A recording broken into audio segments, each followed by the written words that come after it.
want to talk to you about this project, this movie that you're working on, because it's something that you and I have talked about, because we are friends. We have dined together. We've hung out. Our wives have hung out. Pictures with big chalices and candelabras. Conan. We did. I had a suit of armor brought in and put in the corner.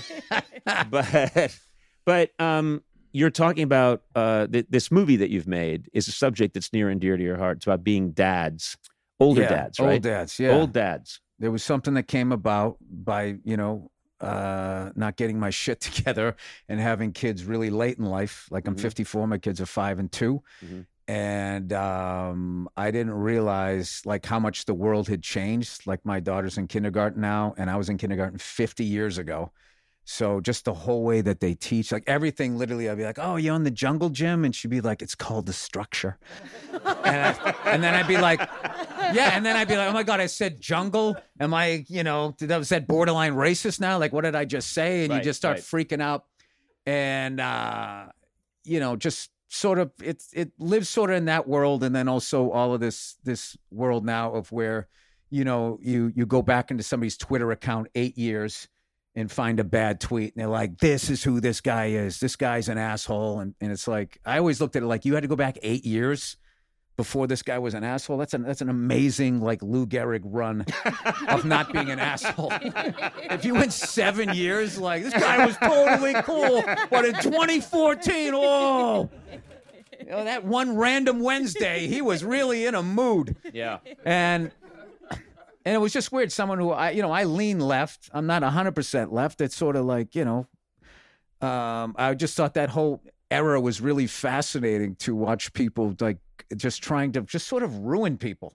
Like I understood the beginning of it when they were going after these monstrous people, but then it just became this, like these ticky-tack misdemeanors bullshit, and they would just burn them down. It was like a Frankenstein movie. Like they were all coming up the fucking hill. So it sort of, subtly lives in that world too. Right. And one of the things that I relate to you on is we both come from, like I say, a similar part of the country. I'm a little bit older than you, but I do relate very much. When you talk about being a dad, you often relate it to when you were contrasted with when we were kids. And that's something that hits home with me because, I had kids later in life, and they're teenagers, but in the early stages, I remember thinking this does not resemble the childhood that I have in any way. Yeah. Because first of all, the fact that so much care and attention is spent on each child was something that was, no, I'm not saying that. I love my parents, but it was a different attitude. There were 6 of us.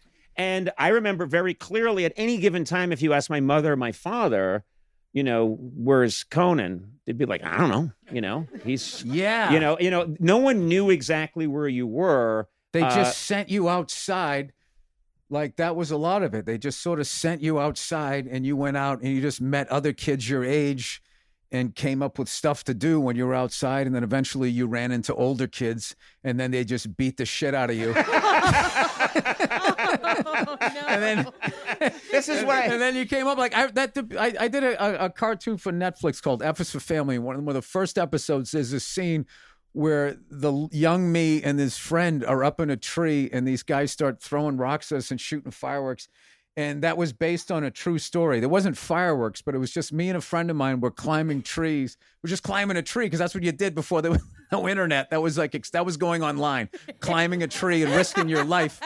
So we climbed up this tree, and these bigger kids came by, and they saw us up there, and they just started throwing rocks at us until their arms got tired. We were up there, like crying, getting hit in the ankles and in the back. And then you just climb down the tree, and then those guys are assholes. And then this is why you think Tel Aviv is so nice. It was nice. It's relative to my childhood. It was. No one's thrown a rock at me in 10 minutes. But I remember that, and I bring this up because the minute that my daughter could drive or my son could drive, my wife would check, and she could show me on the phone where they were. And I thought that's just blows my mind. It doesn't. It's like J. Edgar Hoover. Yeah. It doesn't feel right to me that we are that accountable all the time. And sometimes I wonder if I'm just jealous of there's like a care and attention. Oh, I see what you mean. Do you know what I mean? And I wonder, because when I watch your comedy, when I watched you at Red Rocks, and anytime you're talking about your child or your dad, how the house was tense, or there was anger, people weren't dealing with things appropriately. I think, yeah, I know what you're talking about. It was an era, and I think I sometimes, when I'm seeing my family and my wife's handling everything so beautifully, for some reason I become enraged. No, I get that. Why? Where was it? What do you mean? You're looking him in the eye and talking to them? What is this? I totally get that. I remember this one time being in like I forget, a grocery store or something like that, and I saw this kid. He started crying about something, and his mother went over and started hugging him and comforting him. And I just felt this urge to go over and trip this little kid. Oh my God. And then another time, I remember the grocery store, because that's where a lot of moms have like the kids and stuff. And this kid was going like, "Hey, Mom, can I have candy?" And she was just like, "No."